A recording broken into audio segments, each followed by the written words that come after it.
Snehalaya silks. இங்கு ஒவ்வொரு புடவையும் ஸ்னேஹா தேர்ந்தெடுத்தது உங்களுக்காக.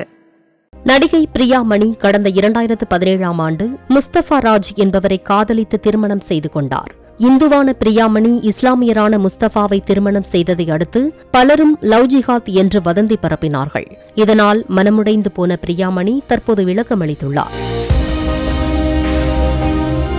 அதில் தங்கள் திருமணத்திற்கு எதிராக கிளப்பப்பட்ட வதந்திகள் தன்னை மனதளவில் சோர்வடைய செய்ததாகவும் தனது பெற்றோரும் கூட மிகவும் வேதனையடைந்தனர் என்றும் தெரிவித்துள்ளார். அப்போது தனது கணவர்தான் எது வந்தாலும் தான் பார்த்துக் கொள்வேன் என்று ஆறுதலாக இருந்தார் என்றும் தன்னை சினிமாவில் மட்டும் கவனம் செலுத்தும்படி கூறினார் என்றும் பிரியாமணி தெரிவித்துள்ளார். அப்படிப்பட்டவர் தனக்கு கணவராக கிடைத்தது தனது அதிர்ஷ்டம் என்றும் பிரியாமணி கூறியுள்ளார். மேலும் ஒருவரின் மத நம்பிக்கையை பயங்கரவாதம் அல்லது தவறான சித்தாந்தத்துடன் ஒப்பிடுவது முற்றிலும் தவறு என்றும் பிரியாமணி குறிப்பிட்டுள்ளார். ஸ்னேஹாலயா சில்க்ஸ்.